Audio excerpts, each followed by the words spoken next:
Chapter 162. The High Abbot and his blessed children. The end of the thunderstorm.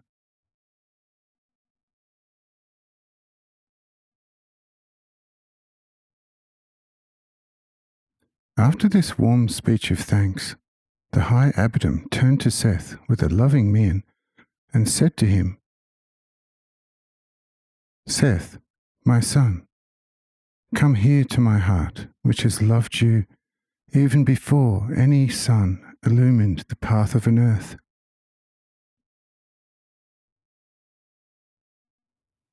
Love me with all your heart.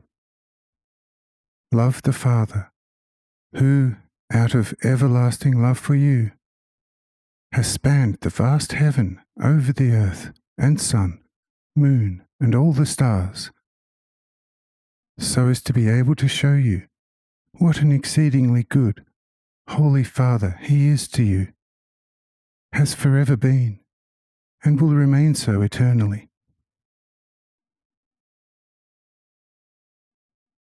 Do you not think, my beloved Seth, that it is good and comforting to rest at the eternal, Holy Father's heart? You too, Adam, come here, and all three of you,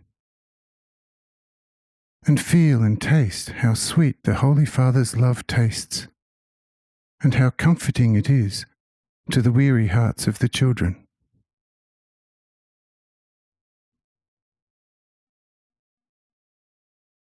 They all fell at his feet and called in supreme ecstasy,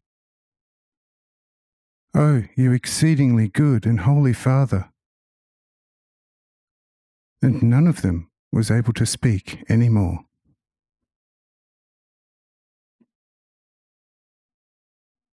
But Abbot raised them and said, "My beloved children, you have often sought me. You have sought me hard and long. Yes, you have sought me above all the stars, while I was constantly walking among you. But you were unable to find and recognize me, because your eyes and hearts were always directed into the distance to seek and love him who was always so close to you, even closer than everyone to himself.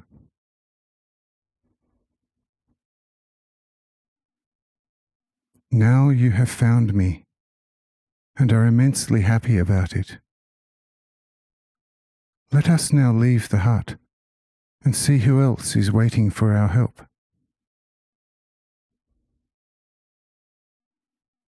But to you, dear Seth, I give the power to calm the still raging storm, and then it will soon become evident how many more are going to recognize the Father who is so close. Amen.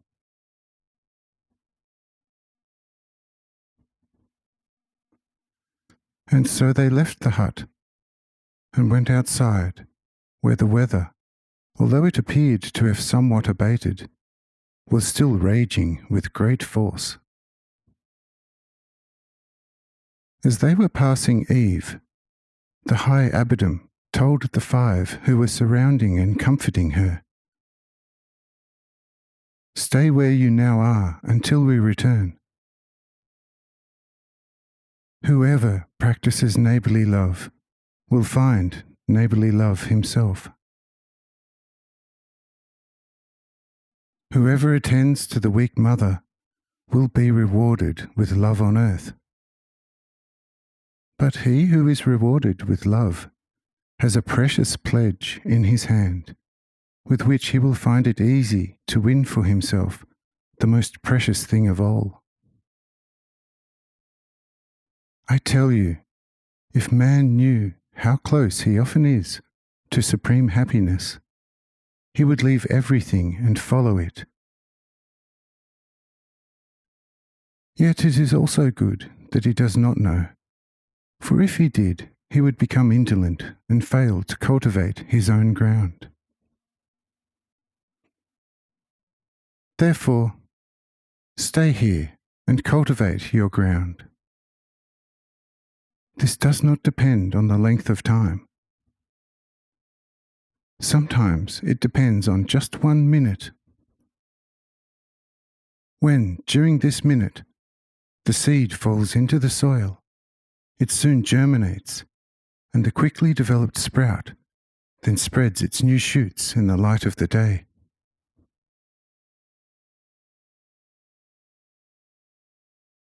I am a greatly experienced sower and know the right time for sowing the seed into the soil. Let this seed sprout in good time and further its growth with the warmth of your heart. Truly, it will not bring forth ordinary fruit on its fast-grown branches. So stay here and take good note of these words.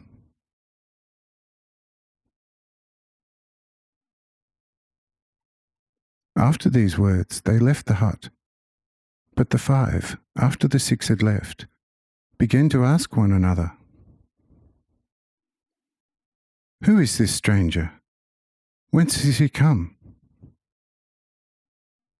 Is he not the same who in the evening joined us, together with Abidan who returned? He looks like an ordinary man. How did he come to have such wisdom? We have never seen him among us before." His speech was one of the strangest we have ever heard. He said of himself that he was a most experienced sower, and that he had now planted a seed in us, which was soon to sprout and, as we understand it, to develop branches and leaves already on the next day, that is, the Sabbath tomorrow, and bear unusual, fully ripe fruit. What kind of fruit is it supposed to be? Let whoever is able understand this.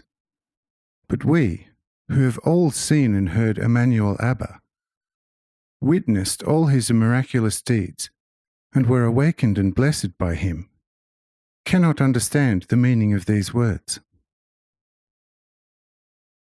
It is actually strange that we as blessed are unable to do so. However, this is how it is.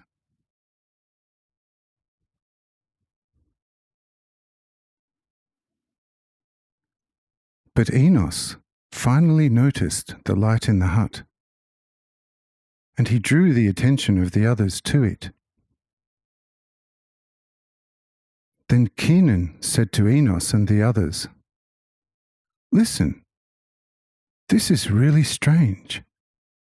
I see it now too. There is nowhere anything luminous to be seen, yet it is light as day in here. How is this possible? Who among us can understand it?"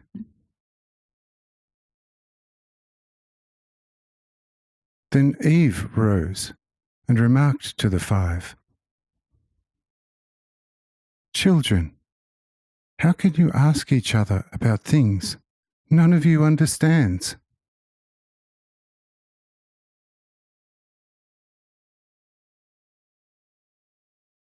Listen, the storm has abated, and calm once more breathes gently over the sorely tried fields of the earth.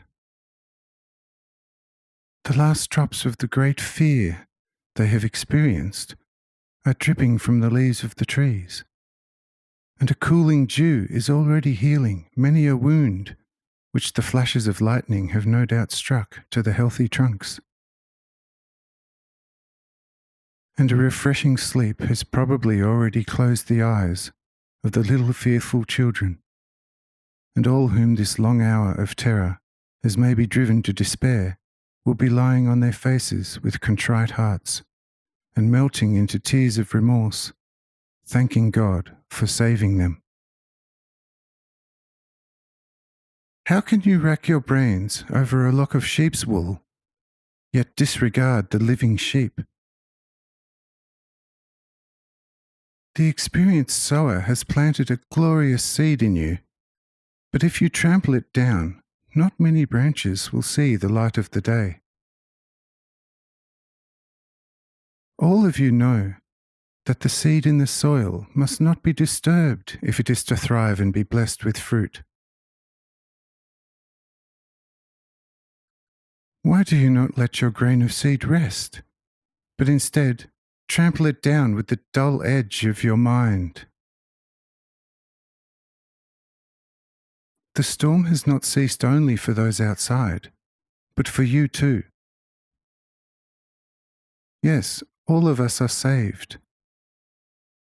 Therefore, instead of racking your brains, better think who it is who has saved us and thank him for his great mercy. Then you will receive light, rather than by your pondering.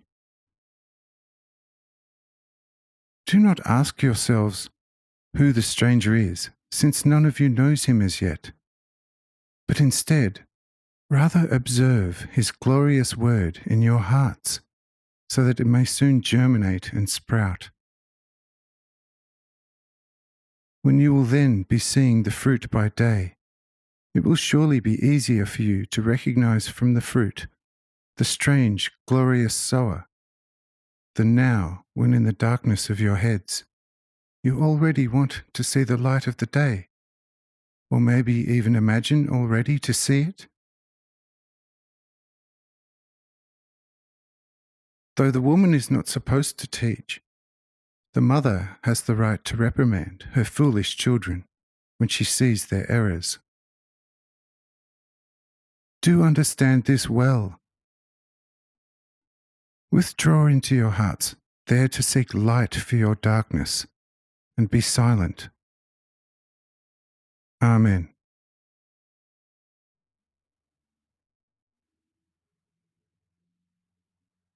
The 5 took these words by Eve seriously to heart, and they gratefully did what Eve had wisely demanded in her motherly love.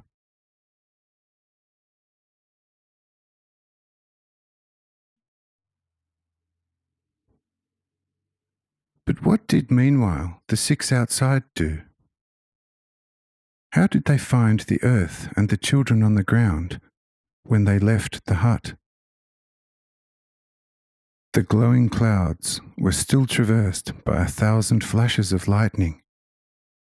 100 mountains all around were still volcanically fully active. The sea had receded for miles upon miles. Here and there, forests which had been ignited by lightning were still burning. The thunder was still rolling, and quite frequently flashes of lightning were crashing into the still badly shaking earth, and the howling of the already distant dwellers of the forests echoed dismally from the depths.